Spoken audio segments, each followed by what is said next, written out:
Bien, yo me voy a referir a la definición que se dio y que tuvo mucha vigencia, por lo menos en buena parte del siglo XX, que pertenece a un escritor mexicano, que seguramente ustedes conocen, pero para aquellos que no lo tienen tan presente, es Alfonso Reyes, uno de los grandes humanistas mexicanos y humanistas latinoamericanos, ¿no? En mi intervención me propongo inspeccionar posibles alternativas a la definición que en el siglo pasado diera Alfonso Reyes sobre el ensayo, al llamarlo el centauro de los géneros. Me parece que la expresión guarda todavía algunos restos de significación que nos pueden guiar en la redefinición de la hibridez de los géneros y la fluidez con la que ciertos principios constructivos migran de una discursividad a otra. En medio de una sociedad fugazmente doxológica, el discurso estadístico se arrincona como en una trinchera en la que la argumentación todavía preserva sus sentidos de convivencia y el debate democrático sobre aquello que, por estar todo permitido, paradójicamente no se habla, menciona, discute o importa. Arte y nuevas tecnologías. En septiembre de 1944, Alfonso Reyes publica un texto titulado Las Nuevas Artes. Se trata de un artículo breve que vio la luz en México y que cobró con el tiempo una significativa notoriedad para los estudiosos del género ensayístico hispanoamericano, ya que allí Reyes definió al ensayo como el centauro de los géneros. Profundo conocedor de la cultura clásica, Reyes sabía muy bien a lo que se refería cuando puso en paralelo un género literario con una de las criaturas híbridas de la mitología griega. Hay dos cosas que queremos hacer notar. Por un lado, la expresión centauro de los géneros fagocitó por su extraordinaria capacidad de síntesis el párrafo contextual en el que apareció, que como veremos es sumamente interesante. Y por otro lado, no conforme con fagocitar el párrafo, engulló el texto completo. Algunas felices expresiones de Reyes tenían semejante virtud. Recordemos esta otra síntesis de la cultura americana. Sí.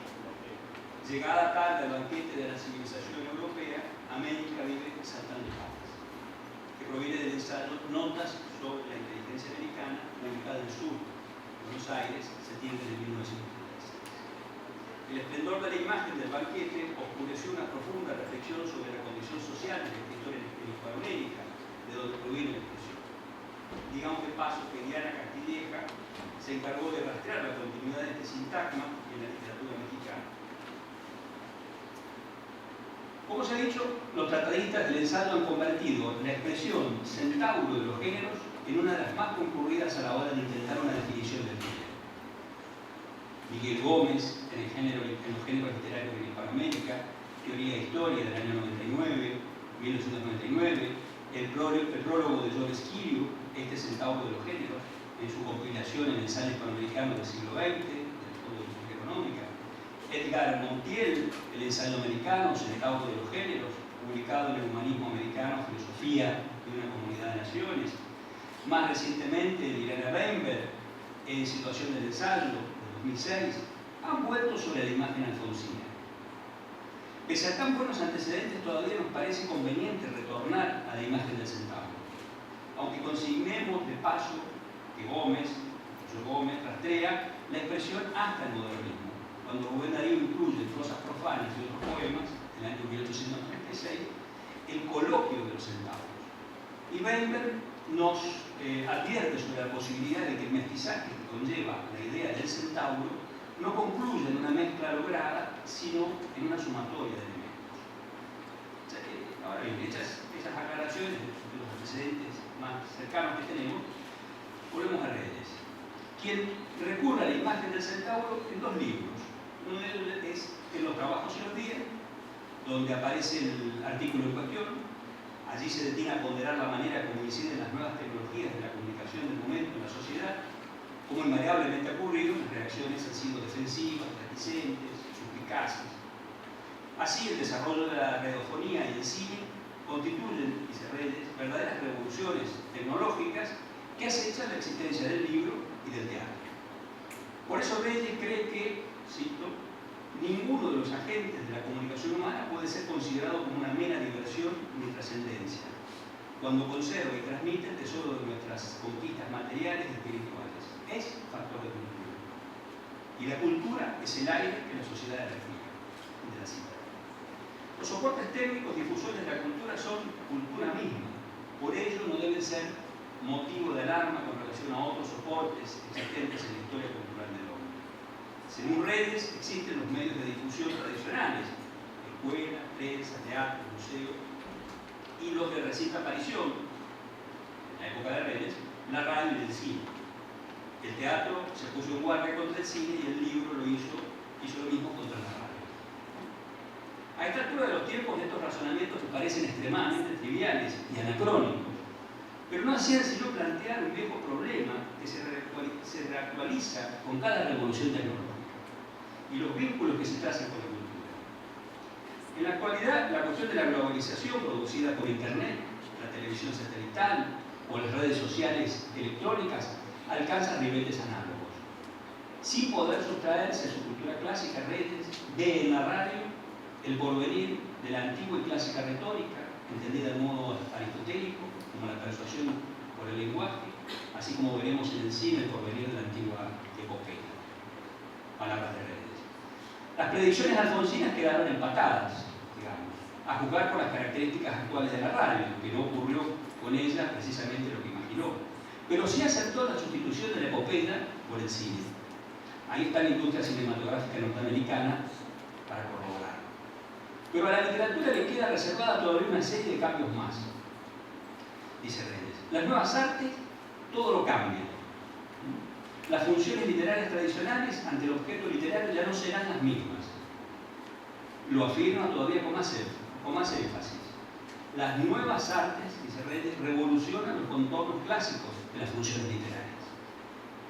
La literatura no puede superar al cine en la realización de elementos descriptivos, puesto que, nuevamente Redes, la ejecución visual del cine los comunica a la perfección. Vuelve a acercar Redes en su pronóstico, porque la literatura no ignorará de ninguna manera las técnicas cinematográficas, aún más habrá de incorporarlas particularmente en la novela. En suma, el párrafo en el que aparece la expresión que seguimos es este. La literatura se va concentrando en el sustento verbal, la poesía más pura o desasida de narración y la comunicación de especies intelectuales, es decir, la lírica, la literatura científica y el ensayo. Este centauro de los géneros, donde hay de todo y cabe todo, propio hijo caprichoso de una cultura que no puede ya responder al orbe circular y cerrado de los antiguos, sino a la curva abierta al proceso en marcha, al etcétera, cantado ya por un poeta contemporáneo preocupado por filosofía. Fin de la cita. Redes ha descartado la oralidad reservada a la radio, aunque reconozca que el fenómeno puede remontarse a la aparición de la imprenta, que dio un lugar privilegiado a la representación gráfica de la literatura, haciendo olvidar la esencia oral, auditiva de toda obra literaria, dice Redes. Mientras tanto, la novela y el teatro cederán sus lugares al cine, y en este contexto, Redes afirma que la literatura se va concentrando en el sustento verbal, la poesía más pura o desasida de narración y la comunicación de especies intelectuales. De tal manera que restarán solamente tres géneros: la lírica, por un lado, la literatura científica por el otro, y el ensayo. Es obvio que la profecía alfonsina dejó de lado la novela, cometiendo de tal manera un grave error, a la luz de los sucesos posteriores, es decir, el grado de maduración que alcanzó el género, a tal punto de convertirse en una especie de sello hispanoamericano con el surgimiento de la nueva novela a partir de los años 1950, etapa que incluye, desde luego, el boom de la narrativa latinoamericana. No obstante ello, el ensayo de Redes conserva algunas observaciones dignas de considerarse. Al fin de cuentas, el discurso ensayístico es eso: ensayo, prueba, riesgo, avisoramiento de lo no presente o el presente proyectado. Sin embargo, no adelantemos nuestras opiniones.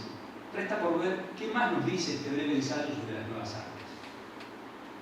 Pero antes examinemos el otro contexto en el que el escritor mexicano utiliza la expresión centauro de los géneros. Se trata del deslinde, prolegómenos a la teoría literaria. Está en el tomo 15 de sus obras completas. Reyes dice ahí: de la filosofía se ha dicho que empezó en el poema, llegó al sistema o tratado, y luego ha venido a refugiarse en el ensayo monográfico. Tal esquema no tiene sentido estrictamente cronológico, sino meramente descriptivo.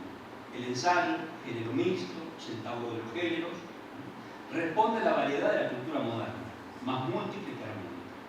Las breves páginas de Alem, Propos o el viejo glosario de Dors tienen a la vez valor filosófico y de poema en prosa. Fin de la cita.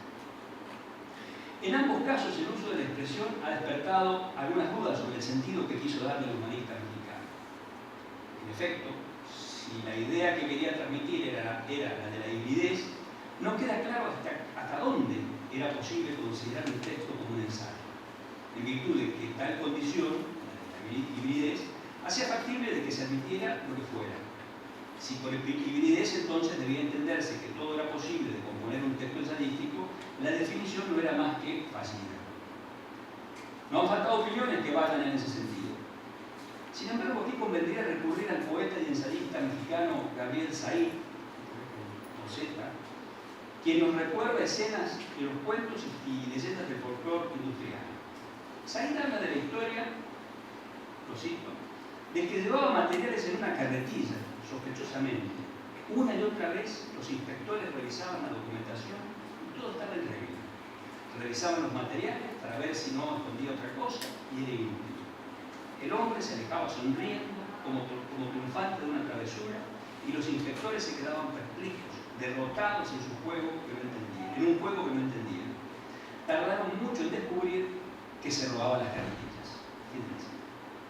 Said utiliza esta anécdota para comparar los inspectores de Reyes, le hace críticos, con los inspectores de carretillas de la historia que cuenta. En efecto, Reyes es el ladrón de la carretilla, es decir, del medio de transporte y no de lo que transportaba, que es lo único que a los inspectores a veces les interesa. Visto así, para muchos Reyes carecía de los títulos suficientes para tratar tal o cual tema, entrar y salir de la filosofía, arrimar opiniones sobre los acontecimientos del mundo y, encima de todo, escribir poesía. Said se ubica entre los que aprovechan la definición del centauro de los géneros. Lo cito. Reyes se dio cuenta del problema y nos ayudó a entenderlo con una metáfora memorable. El ensayo es el centauro de los géneros. Un inspector de centauros difícilmente entenderá el juego. Si cree que el centauro es un hombre a caballo, si cree que el centauro es simplemente un medio de transporte, el ensayo es arte y ciencia, pero su ciencia principal no está en el contenido acarreado, sino en la carretilla. No es la del profesor, aunque la aproveche, la ilumine o le abra caminos. Su ciencia es la del artista que sabe experimentar, combinar, buscar, imaginar, construir, criticar. Lo que quiere decir antes de saberlo. El saber importante en un ensayo es el logrado al escribirlo, el que no existía antes, aunque el autor tuviera antes muchos otros saberes propios o ajenos que le sirvieron para ensayar. Fin de la cita. Desde esta perspectiva, la evidencia encuentra sus límites a la luz de la preocupación de que, como un cajón desastre, el ensayo era capaz de guardarlo todo. Muy equivocado estaba el crítico inspector que el ensayo es un tratado o informe de investigaciones realizadas en el laboratorio. Para Said, el ensayo es el laboratorio mismo, donde se ensaya la vida en un texto, donde se despliega la imaginación, creatividad, experimentación, sentido crítico del autor. Ensayar es eso, sigue Said. Probar, investigar, nuevas formulaciones habitables por la lectura, nuevas posibilidades de ser leyendo. Pues bien, podemos concentrarnos en algunas de las expresiones de lo desarrollado hasta aquí que pueden guiarnos en el desciframiento de algunas hipótesis sobre el ensayo, la cultura y sus componentes, no ya sus contenidos. Apuntemos dos de Alfonso Reyes. Por un lado, la literatura se va concentrando en el sustento verbal. Y la otra, una cultura que no puede dar responder al orden circular y cerrado de los antiguos, sino a la curva abierta al proceso en marcha.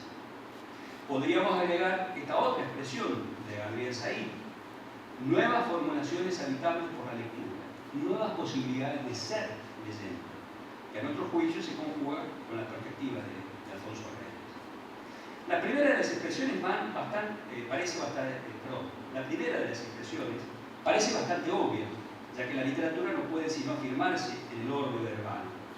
Pero lo que parece más profético, en cierto modo, es la imagen de la curva abierta y la del proceso en marcha. Debe recordarse que este texto es publicado en el año 1944, mientras Europa se despedazaba en una de sus más atroces guerras. Sin embargo, Reyes parece no prestar atención a ese acontecimiento. Es más, no lo toma en cuenta. En realidad lo hace de manera muy singular, de nuestro modo de ver.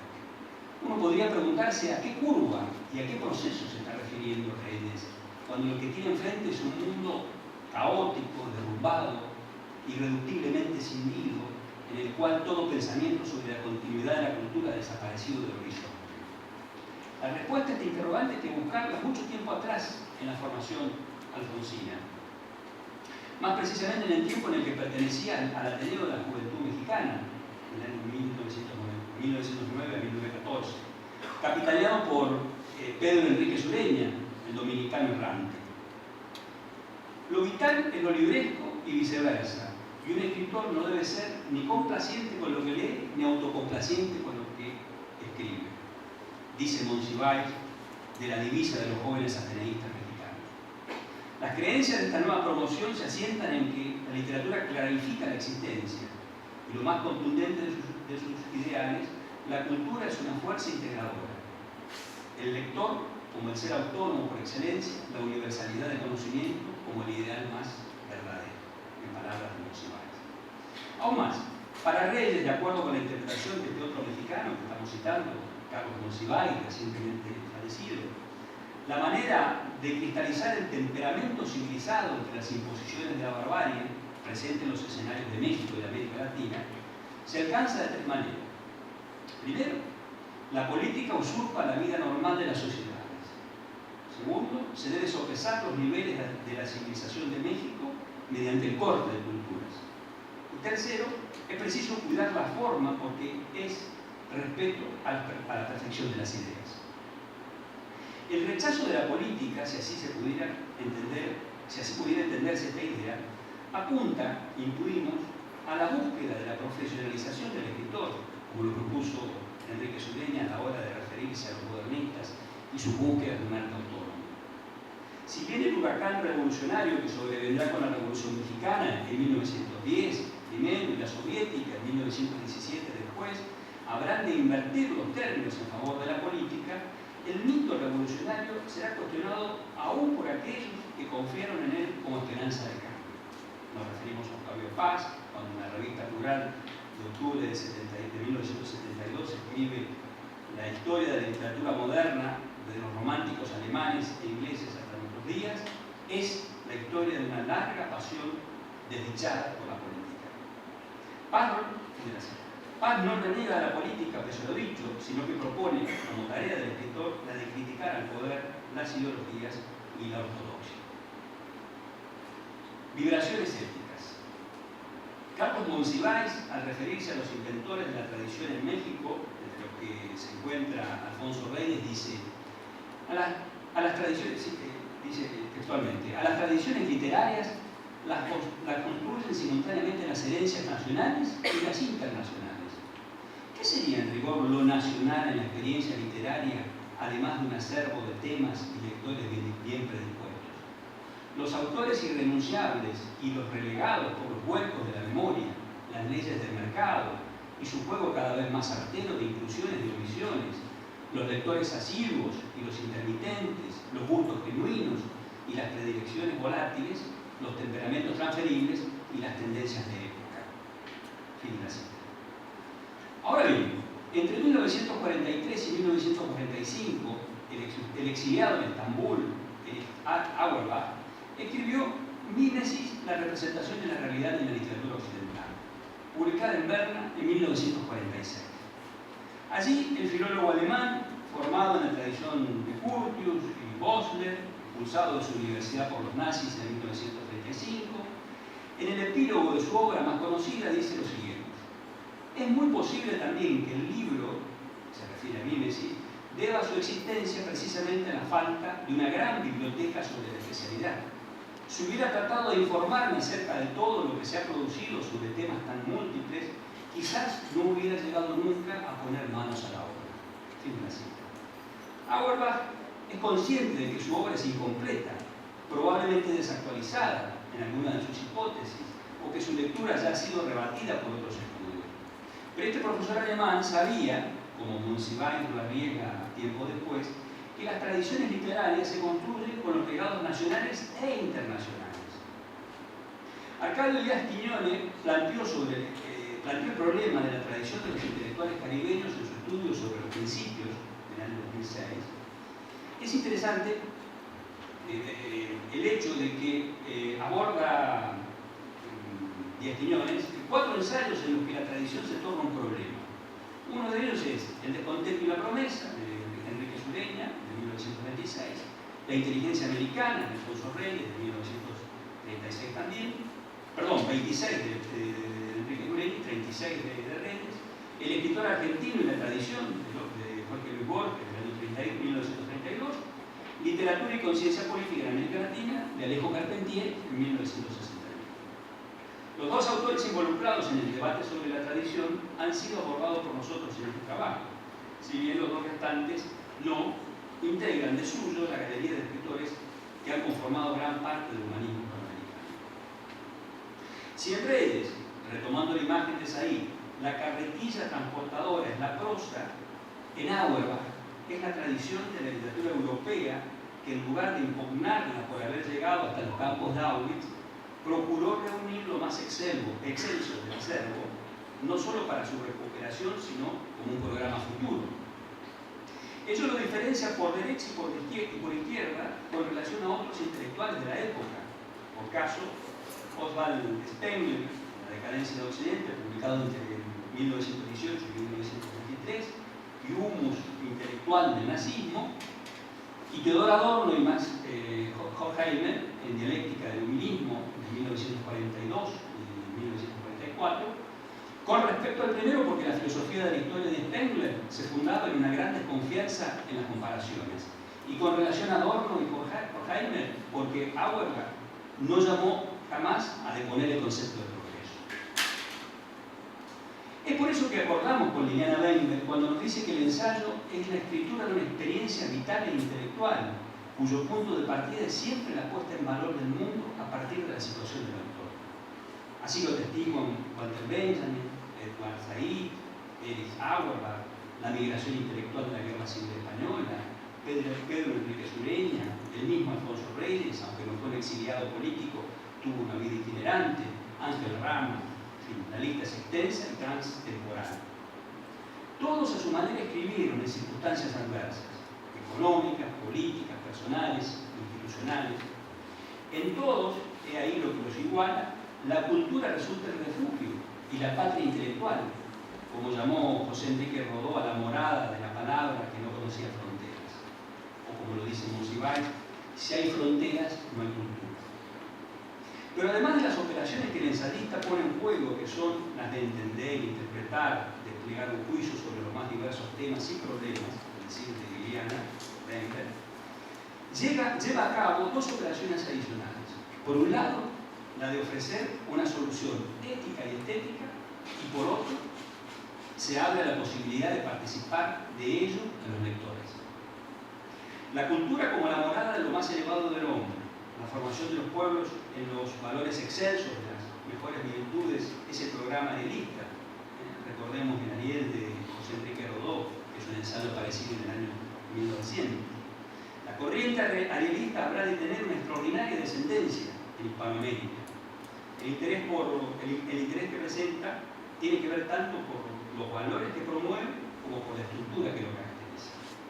En efecto, el arielismo es también una estructura compuesta de maestros y discípulos que comparten un espacio de formación. La generación mayor guarda una enorme esperanza sobre el papel futuro de la juventud en los quehaceres públicos del continente.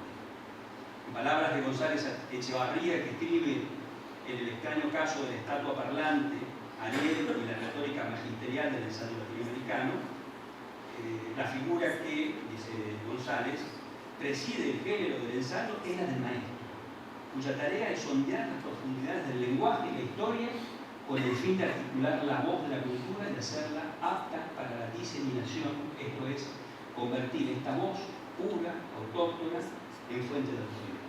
Fin de la cita. La prueba está en la labor educativa que muchos ensayistas desarrollaron, como es el caso de Domingo Faustino Sarmiento, José Martí, José Enrique Rodó, el propio Alfonso Reyes, Pedro Enrique Sureña, Mariano Picón Salas, Roberto Fernández de Tamar. En fin, han sido educadores y pedagogos en algún momento de su carrera. La expresión americana de José de Samalima nace como un ciclo de conferencias, es decir, como una tarea de educación. Estas trayectorias llevan a González Echavarría a afirmar que el ensayo, cito, en torno a la cuestión de la identidad cultural ha estado mucho más en contacto con el Estado y sus instituciones educativas que la poesía y la novela. Fin de la cita. El dato es muy valioso, ya que despliega la cuestión de la dimensión ética del discurso ensayístico. Sin embargo, esta ética de la cultura, este saber el bien por este hacer el bien por la palabra bella y cuidadosamente escrita, toca su fin a partir de la irrupción de las vanguardias. El peruano Luis Alberto Sánchez habrá de dar el certificado de defunción a la corriente en un ensayo titulado Balance y liquidación del 900. Ya soplan otros vientos en el mundo. Con todo, Alfonso Reyes, junto con el Ateneo de la Juventud, son un producto del arenismo, aunque sabemos que el mexicano universal es mucho más que eso. No obstante, el periodo que transita en el Ateneo es plenamente arielista y es asimismo su momento de formación intelectual. De manera que la estética por la ética, no como un trueque, sino como un tránsito instrumental, será la práctica habitual del humanismo hispanoamericano, lazo temporal que comprende buena parte de la primera mitad del siglo XX. Redentores y profetas, ¿quién es el contemporáneo? El gesto de la autonomía iniciado por los modernistas y adoptado por los arielistas hispanoamericanos no es sino el repudio a la contemporaneidad rastrera y noble que les ha tocado vivir. De manera que este gesto de indiferencia es, al fin de cuentas, también de disidencia. Teodoro Adorno decía que la actualidad del ensayo, ¿sí?, es la de lo anacrónico, en nota sobre literatura. La orientación que toma entonces esta férrea elección de la cultura al margen de los avatares contemporáneos nos acerca a los dichos de Agamben citados en la convocatoria de este encuentro. La contemporaneidad es, pues, una relación singular con el propio tiempo que adhiere a este, a la vez toma su distancia, es una adhesión de desfase y un anacronismo. Al fin de cuentas, continúa Agamben, los que coinciden de una manera excesivamente absoluta con la época, que concuerdan perfectamente con ella, no son contemporáneos porque justamente por esa razón no consiguen verla, no pueden mantener su mirada fija en ella. Así las cosas, desde un punto de vista axiológico, la vida y la obra, indisolublemente fusionadas, transforman a determinados hombres y mujeres en verdaderos redentores. Como ha tratado de probar Enrique Krause en sus ensayos biográficos, titulados Redentores, Ideas y Poder en América Latina, del año 2011. Hemos dicho en otra parte que el ensayo es la resultante de una codificación moral en una determinada forma discursiva. Se trata de un enfoque estructural y holístico del discurso ensayístico. No hay ensayos sin ensayistas, decía con razón Juan Marichal, dando a entender que existían tantos ensayos como ensayistas, movidos todos por una voluntad de estilo. Pero la noción también alude a que la figura del ensayista se halla indisolublemente fusionada a su obra. La tríada platónica, bien, verdad, belleza, vigente hasta el romanticismo, comprometía la figura del autor en la configuración de su obra de arte al extremo. Pese a ello, a ese gran escenario pertenece Alfonso Reyes. El romanticismo, sin embargo, dio por tierra con los vínculos entre valores y autor. De tal manera que la poesía moderna es fruto de una demonización del poeta y su obra. No obstante, el discurso ensayístico hispanoamericano restituye en gran parte aquella idea platónica mediante el compromiso con lo escrito, puesto que lo asume responsable y vitalmente, poniendo en acto la idea. Hay una praxis, una fuerza perlocutiva de la obra ensayística que incide de manera intensa sobre la realidad contemporánea. Precisamente el reciente ensayo de Enrique Krauss, al que nos referimos, retoma la idea del escritor que redime ya no individuos, no hay por qué descartar plenamente esa posibilidad, sino pueblos y naciones. La idea motora del ensayo de este ensayo, de Krauss, se asienta en el Redentor por autonomacia, que es Jesucristo, en la acepción de conseguir mediante pago la libertad del esclavo y del cautivo. Jesús, en tanto Redentor, obtiene la restauración del hombre de la esclavitud del pecado. Dice Krauss, ¿no? Las figuras que circulan en este ensayo al que estoy refiriendo, cronológicamente son la de José Martí, José Enrique Rodó, José Vasconcelos, Carlos Mariátegui, Octavio Paz, Eva Perón, el Che Guevara, Gabriel García Márquez, Mario Vargas Llosa, Samuel Ruiz y el subcomandante Marcos y Hugo Chávez. La lista incluye hombres y una mujer volcados de lleno a la acción, pero predominan los hombres de letras, que no son sino ensayistas. El texto que se ocupa de José Martí lleva por título Martirio e Independencia, que despeja toda incertidumbre sobre la ética martiana. Si bien el ejemplo del escritor cubano es extremo, puede servirnos para leer en clave bíblica incluso al resto de los ensayistas tratados.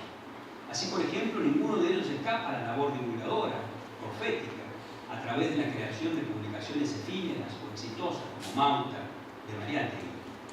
Para entender mejor quizás esta pulsión propagadora, recordemos un fragmento de la carta de José Martí que escribe a Mercado en 1887. Dice ahí Martí: mi propósito era, aprovechando el cariño con que se lee ya mi nombre, lo que sé del negocio, de su práctica y cierta capacidad para él con que me encuentro, a más de ser mi oficio gratísimo, publicar libros modestos y pocos primero, con sistema y propósito enseguida, adecuándolos a las necesidades y carácter de las tierras que amo, favoreciendo con la venta de libros a menos la de los de educación, hasta que pueda desenvolver sin imprudencia los planes que casi desde mi niñez he venido meditando en uno y otro país. Y en materia como esa son naturalmente válidos. Así sirviendo a los demás, les amo. Dice, fin de la cita. Para mayor abundamiento a esta irrefrenable voluntad profética, recordemos el significado de la palabra. El término se refiere a una persona que sirve como enlace entre los hombres y Dios y ha sido encomendado para comunicar sus revelaciones. La palabra profeta deriva del griego profetes, cuyo significado etimológico es el mensajero o la voz de otro.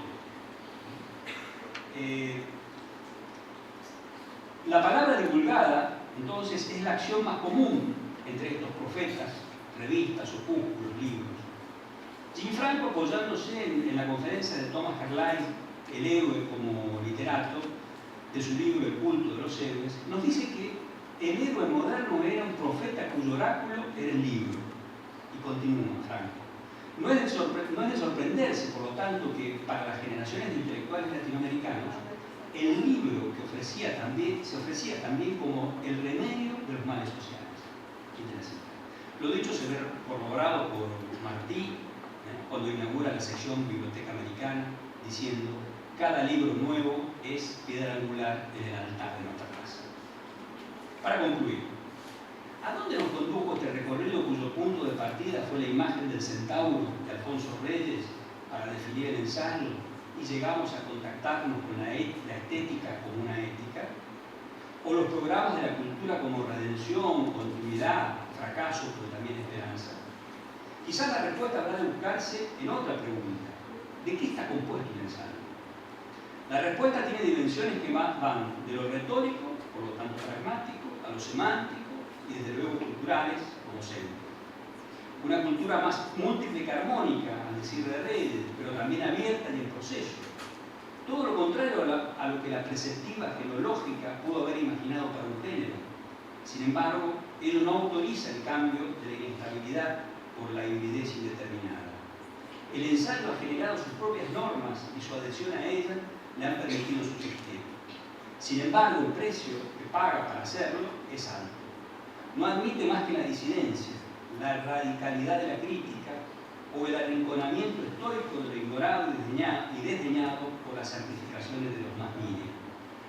Más acostumbrado a la soledad que al éxito, al aislamiento que a los foros, el ensayo es el género que bien le cabe a aquel dicho popular de que el que ríe último ríe mejor, aunque lo haga sobre las ruinas de lo que anticipó.